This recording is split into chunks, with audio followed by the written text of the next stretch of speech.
Hey, it's Robyn. I'm back with a new video. Stay tuned. Missing someone with all your missing someone with Hey, want to try something new? Let me know if you liked my little new song. If I need to keep it, comment below. If I need to get rid of it, comment below. But yeah, thank you for joining me for this week's video. Make sure you subscribe so that way you can stay tuned with the videos that I'm posting. This video is going to be a little bit long, but it's very informational. So these are NICU terms that premature parents may know or may not know.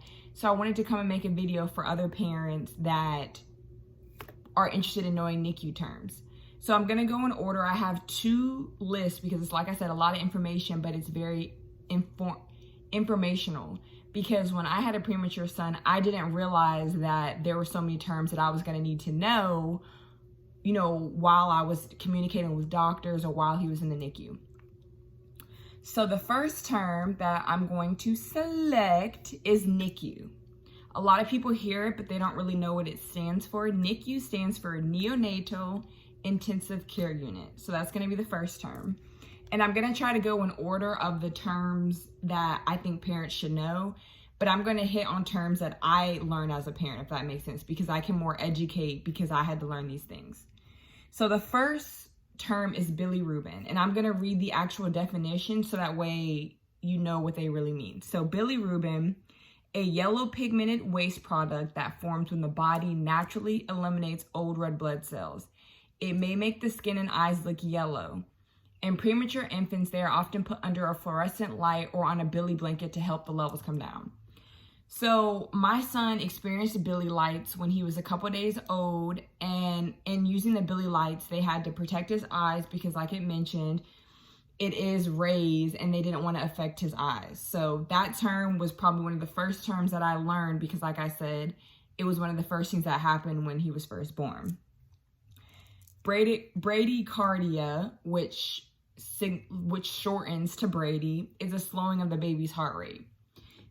Brady's was one of the things that kept my son in the NICU a lot longer because he would get Brady's sometimes when he ate, meaning his heart rate would slow down. He would get Brady's sometimes when he slept, or he would just get Brady's just whenever. In premature babies, they don't really know how to regulate their heart rate because they're not supposed to be here. So sometimes his heart rate would stop and he would have a Brady's and DSAT. Which DSAT, I'll skip ahead. DSAT is when your oxygen levels start going down. So normally your oxygen levels are around 199, but when you have a DSAT, it starts going down, and that's because babies forget how to breathe. So I don't know if that's on this list, but I wanted to touch that because Brady's and DSATs kind of form hand in hand.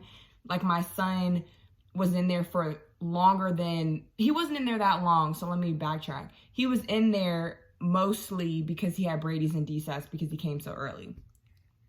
So another term that I want to talk about is adjusted age, actual age. Adjusted age is the age that my son was supposed to be. So my son was born, adjusted age is the age that he's supposed to be. Actual age is his actual age. My son's actual age is 7 months old as of yesterday. But his adjusted age is 4 months, because he came 3 months early. So the adjusted age is his actual age is 7 months, but his adjusted age is 4 months.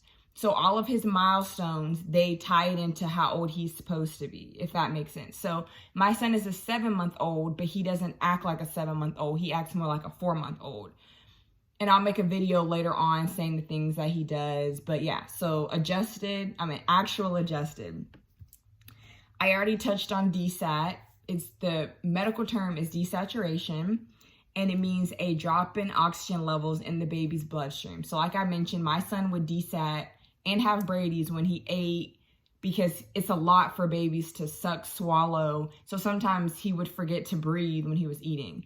And crazy thing, he still does it, but I wouldn't know because he's not hooked on hooked on machines that go off, because my son eats very, very fast and then he stops to catch his breath.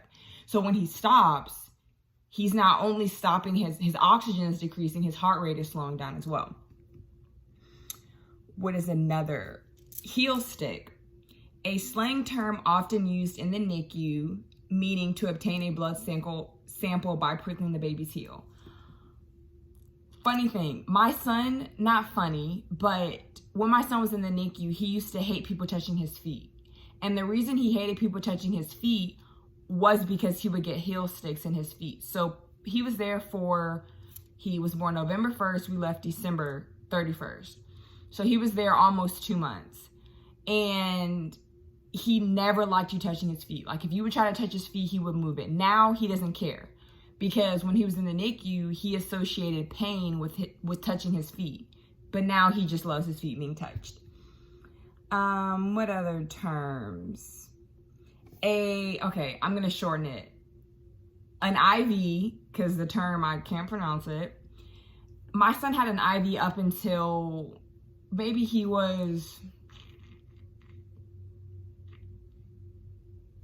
I'm trying to remember.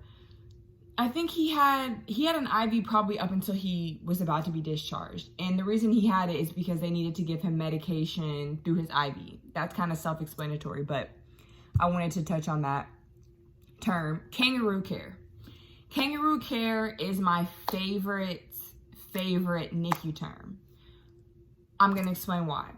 Kangaroo care is a term where you get to place your baby in your shirt like a kangaroo, so that way they can feel your skin to skin.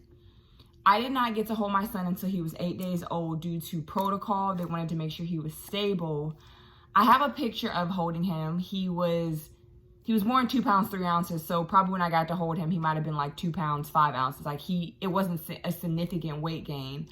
But I think a reason my son wasn't in the NICU as long is because we kangaroo cared. I held my son every single day from 8 days old until the day he got home. I would hold him for hours at a time. I would let him listen to my heart. One good thing about kangarooing is it helps regulate the baby's breathing and their heart rate, because they're basically going off of you. So sometimes if my son's heart rate would speed up, I would just take slow breaths and then his would automatically regulate. So yeah, kangaroo care, kangarooing, if you hear those terms, it's you putting your baby in your shirt, or you don't have on a shirt and your baby is just skin to skin, which skin to skin kangaroo care is the same thing. A nasal cannula is small prongs placed in the baby's nose that delivers oxygen. When my son was born, he came out breathing on his own. He came at 27 weeks, but he essentially, which is unheard of, was breathing on his own.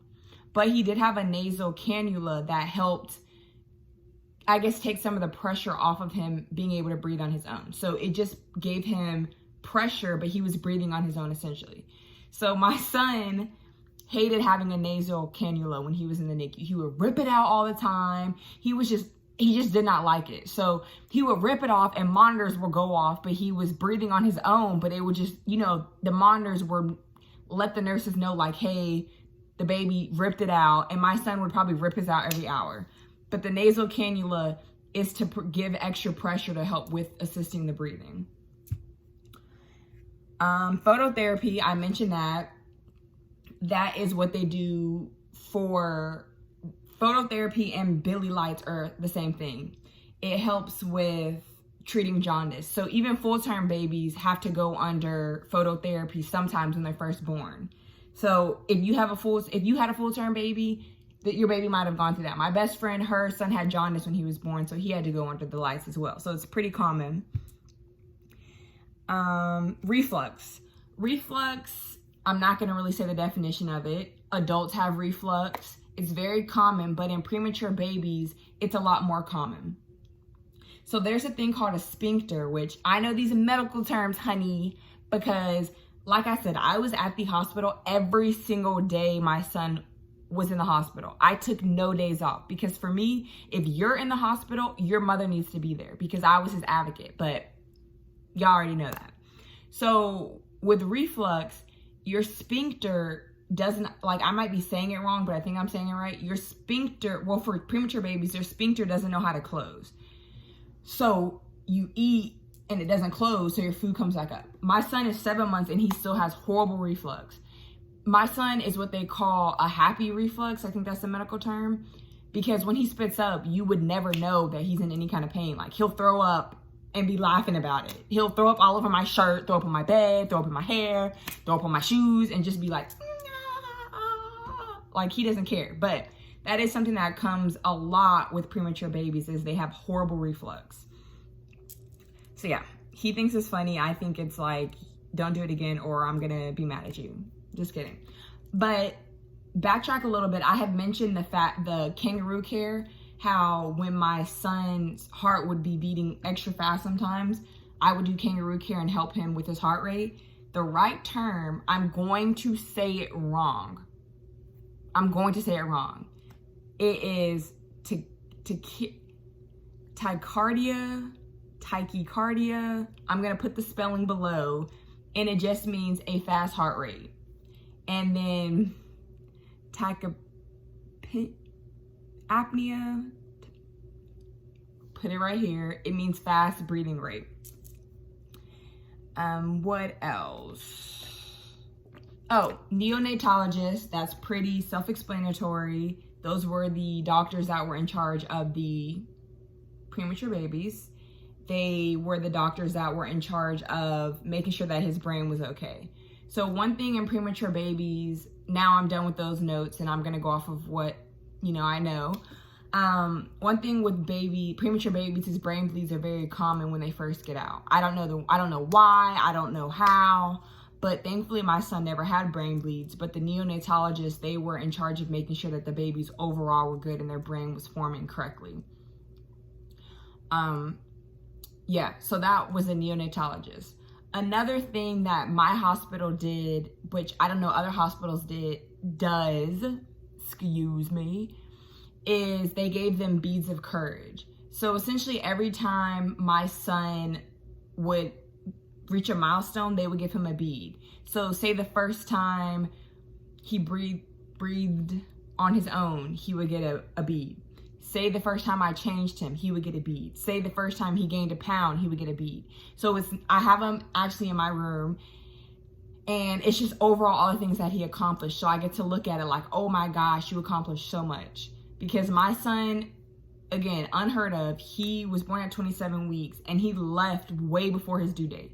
My due date was supposed to be January 30th, January 31st. He left a month early.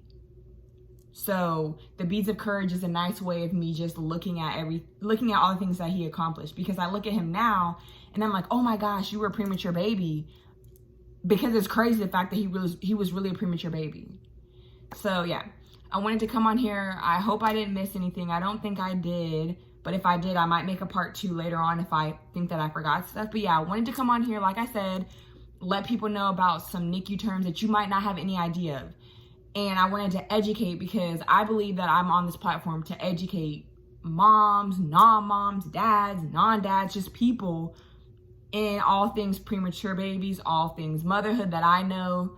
Just, I want to educate because like I said, 7 months ago, all these terms, I had no idea what they meant. But now I know what they mean. And now I have the medical definitions of them. So yeah, thank you for joining my channel. Make sure you comment below your thoughts. Let me know if you liked the video. And yeah, come back next week because who knows what we're going to do. So I'm out. Bye, guys.